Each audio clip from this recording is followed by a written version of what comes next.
Olá, meu nome é Tamires, sou professora de Ciências e vamos iniciar a aula de hoje falando sobre o tecidos orgânicos.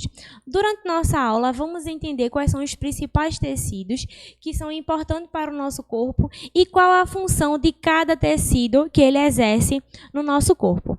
Então, para isso, a aula de hoje, vamos falar sobre tecido orgânicos, ok? Então vamos lá. A gente sabe que o corpo humano ele é caracterizado por 4 principais tecidos: o epitelial, o conjuntivo, o muscular e o nervoso.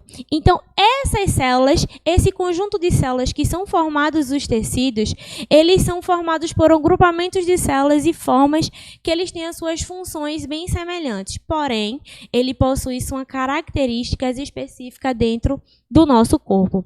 Sendo assim, existe uma diferença entre esses tecidos que a gente vai ver agora ao nosso decorrer da aula, ok? Então, a gente vai iniciar falando hoje sobre o tecido epitelial.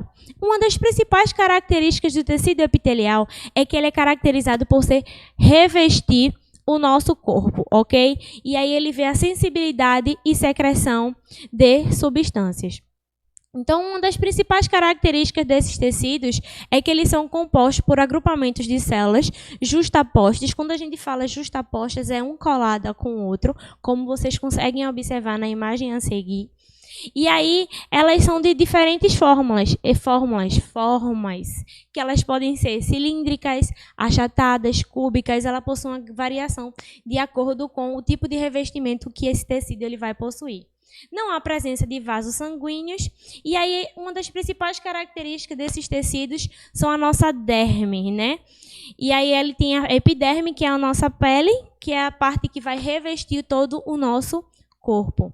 Então, uma das características do tecido epitelial, ele é todo tecido de revestimento. Então, a principal função desse tecido é revestir todo o nosso corpo. E uma das principais características desse revestimento vem-se através da nossa pele, tá? Então, sempre que a gente associar tecido epitelial, a gente vai associar aos tecidos de revestimento. Então, quem reveste todo o nosso corpo é a nossa pele, que é a nossa derme, ok? E aí, o nosso próximo tipo de tecido é os tecidos conjuntivos, ok? Que é o tecido mais abrangente, eles são mais essenciais no nosso corpo, porque ele possui diversas funções: sustentação, preenchimento, transporte de substâncias. Então, a gente consegue ver que já o tecido conjuntivo ele possui uma diversidade de funções. E dentro desse tecido conjuntivo vai existir um subgrupo, que são 4 tecidos com funções bem específicas, que é o tecido adiposo, o tecido cartilaginoso, o tecido ósseo e o tecido sanguíneo. E aí a gente vai entender também uma característica específica desses tecidos conjuntivos, é a presença de colágeno e elastina.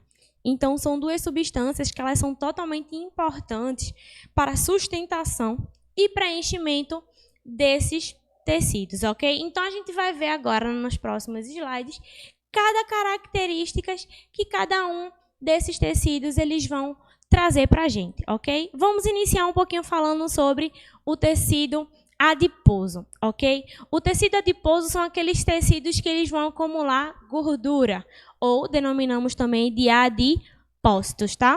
E a principal dessa função é isolamento térmico do corpo.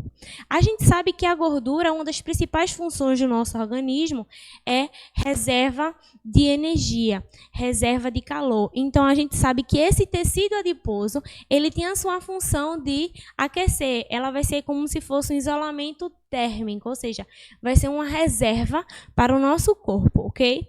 Então, a gente já começa a perceber a diferença de uma pessoa gorda e uma pessoa magra. A gente vai entender que uma pessoa magra ela vai conseguir sentir um frio com mais facilidade, diferentemente de uma pessoa acima do peso. Por quê? Pela quantidade de gordura que ela está presente no nosso corpo. Isso aí é uma variável que é muito importante, lembrando-se que tudo em excesso acaba fazendo mal à saúde. O outro tipo de tecido que vamos falar um pouquinho é o tecido cartilaginoso. E aí a diferença desse tecido é que esse tecido ele é um pouco mais firme, ele é mais rígido. E a sua função principal é sustentação e revestimento.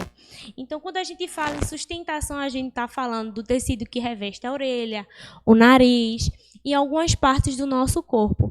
E, além disso, eles facilitam e eles amortecem. Ele facilita a questão de ser flexível e proteger os movimentos da nossa coluna vertebral. Então, a gente já vai começar a ver que o sistema cartilaginoso ele já é firme, porém ele é flexível. E nessa flexibilidade acaba sendo uma sustentação e proteção de algumas partes compostas do nosso corpo. E aí a gente vai agora para o nosso tecido ósseo. O tecido ósseo já é totalmente rígido, ok? Composto de sais minerais, cálcio, que é o principal fator que são presentes nos nossos ossos. E, além disso, ele é irrigado por sangue. E que a sua principal função ela é a sustentação do corpo, sabendo que os ossos eles são extremamente importantes para a nossa sustentação do nosso corpo em geral. Então, o tecido ósseo ele é totalmente rígido, ok? Apresenta uma irrigação sanguínea, que até então que são a presença de músculos, tá? E nisso, a sua principal função é sustentar todo o nosso corpo. E, por fim, quando a gente vai terminar esses subgrupos dos tecidos de conjuntivos, a gente vai para o tecido sanguíneo, ok? O tecido sanguíneo, eles são compostos por diversas células, ok? E que uma das principais funções, e acredito eu que é a principal função, é a defesa do organismo, ok? Então, além de ser a defesa do organismo, eles são responsáveis pelo transporte de nutrientes. Então, quando a gente fala em hemácias, leucócitos, plaquetas e plasmas, a gente fala tudo isso do tecido sanguíneo, que aí a gente fala a questão da imunidade, da coagulação sanguínea, tudo isso está ligado ao seu tecido sanguíneo, ok? E aí a gente vai para o terceiro tecido, que é o tecido muscular, ok? O tecido muscular é formado por células alongadas e ela tem a especialidade em contração.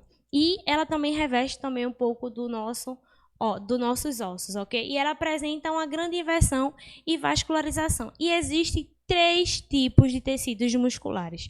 O tecido liso, o tecido muscular esquelético e o tecido muscular cardíaco. O liso, ele é caracterizado por movimentos involuntários. E aí ele possui uma ausência de estrias transversais. E aí vem alguns exemplos para vocês entenderem melhor, que é o útero, a bexiga, o intestino.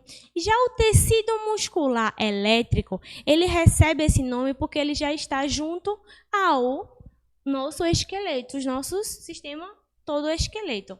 E por isso ele possui as células mais longas, ok? E presença de estrias, e eles possuem também movimentos voluntários. E por fim, existe o tecido muscular cardíaco, que aí já é uma função que só é encontrada no nosso coração. Então, a gente sabe que o coração, ele existe uma presença de um tecido muscular, ok? E ele possui movimentos também involuntários, onde o coração, por via das dúvidas, suas principais funções é bombear o sangue para todos os nossos órgãos. E, por fim, vamos para o último tecido que estamos presentes do nosso sistema, do nosso tecido orgânico, que é o tecido nervoso, ok? O tecido nervoso ele é formado principalmente por células nervosas, que são denominadas neurônios. Essas células são células bem alongadas e é ela que faz as principais funções do nosso organismo. E elas são exemplos, são o nosso nervos, cérebro, medula e espinhal. Então, a função desse tecido é fazer a comunicação entre todos os corpos com os meios externos. Então, a gente vai começar a entender que o tecido nervoso ele é responsável por todo o funcionamento do corpo. É através desses tecidos que são enviados informações para com que ocorrem os estímulos dentro do seu corpo. Então, hoje, a gente conseguiu perceber os principais tecidos que são encontrados no nosso meio. A gente viu os principais, as suas características e as suas funções específicas. Então, até a próxima aula.